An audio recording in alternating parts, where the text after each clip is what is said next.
बिस्मिल्लाहिर्रहमानिर्रहीम। अस्सलाम वालेकुम। कैसे हैं आप सब लोग। आज मैं आपसे शेयर करूंगी एक बहुत ही ज़बरदस्त सी रेसिपी। यह है इंस्टेंट कलाकंद और इसे आप घर में बहुत आराम से बना सकते हैं और बहुत जल्दी बना सकते हैं। तो ज़रूर इस रेसिपी को ट्राई कीजिएगा। रेसिपी को बनाना शुरू करते हैं। इसके लिए सबसे पहले मैंने यहाँ पर कॉटेज चीज़ लिया है। ये तकरीबन 1 कप के करीब है। ग्रेट करने के बाद इसे आप कद्दूकश कर लें या छोटे छोटे टुकड़ों में आप नाइफ़ की मदद से भी इसे काट कर रख सकते हैं। इसके बाद हम एक पैन ले लेंगे और इसे गर्म करेंगे। हल्की आंच पर बिल्कुल हमने चूल्हे को खोलना है और इसमें हम आधा कप के करीब दूध शामिल करेंगे फुल फैट और 1 कप के करीब पाउडर्ड मिल्क शामिल करेंगे। इन दोनों चीज़ों को मिक्स कर लेंगे। चूल्हे की आंच इस पूरी रेसिपी में हमें बिल्कुल हल्की रखनी है। तो मैंने यहाँ पर नॉन स्टिक का पैन लिया है, इसलिए नीचे से ये लगेगा भी नहीं। इस चीज़ का भी आप ख्याल रखिएगा कि ये लगे नहीं बिल्कुल भी बर्तन के साथ।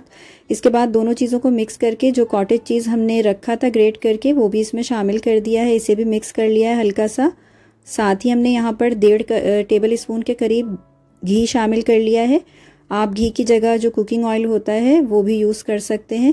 इसे भी मिक्स कर लेंगे हम और इसके बाद हम इसे मिक्स करते जाएंगे हल्की आंच पर और थोड़ी देर में आप देखेंगे कि जो चीज़ है इसे ये मेल्ट हो गया। हमने ग्रेट करके इसीलिए रखा था ताकि आसानी से मेल्ट हो जाए। तो ये आहिस्ता आहिस्ता मेल्ट होता जाएगा और थोड़ी देर में इस तरह से काफ़ी गाढ़ा बैटर बन जाएगा। ये देखें और हल्के हल्के ये पैन को छोड़ने लगेगा। इस टाइम हम यहाँ पर शुगर शामिल करेंगे। 1/3 कप के करीब मैंने शामिल की है। इसे भी मिक्स कर लेंगे और छोटी इलायची का पाउडर हम शामिल करेंगे यहाँ पर 1/4 टीस्पून के करीब। आप इस रेसिपी में 1/2 टीस्पून तक भी इलायची पाउडर शामिल कर सकते हैं अगर आप इसे ज़्यादा पसंद करते हैं। तो ये मैंने इसमें मिला दिया है। इसके बाद हम इसे मिक्स करते जाएंगे और जब शुगर मुकम्मल तौर पर डिज़ोल्व हो जाएगी और ये जो मिक्सचर है हमारा ये पैन को छोड़ देगा, ऑयल इसमें से थोड़ा सा घी जो है वो सेपरेट होने लगेगा, तो फिर हम चूल्हे को बंद कर देंगे। बहुत ज़्यादा इसको हम ड्राई नहीं करेंगे। देखें ये इसने घी जो है बिल्कुल अलग कर दिया है।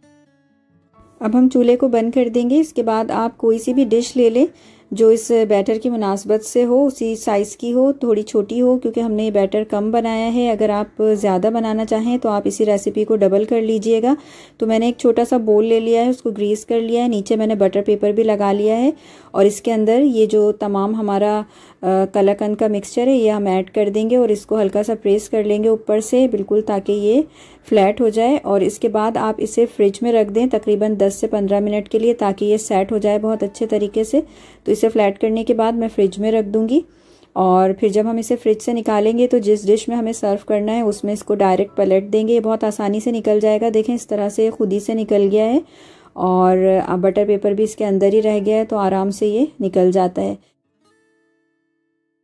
अब हम कलाकंद को थोड़ा सा गार्निश कर लेंगे। तो इसके लिए आप जो भी नट्स आपको पसंद हो उनसे इसे गार्निश कर सकते हैं जैसे भी चाहें। मैंने यहाँ पर कुछ बादाम के स्लाइसेस ले लिए हैं। इसके अलावा मेरे पास पिस्ते हैं थोड़े से, मैं वो भी इसके ऊपर ऐड कर दूंगी और ड्राइड फॉर्म में मेरे पास कुछ रोज़ पेटल्स हैं वो भी मैं इस पर लगा दूंगी। देखने में बहुत अच्छी नज़र आती है।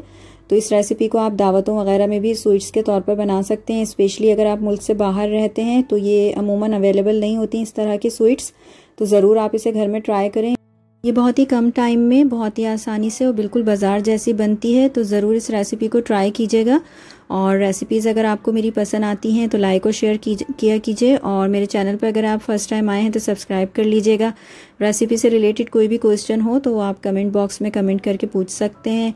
अपना बहुत ख्याल रखिएगा। अगली वीडियो पर फिर मिलेंगे। अल्लाह हाफिज़।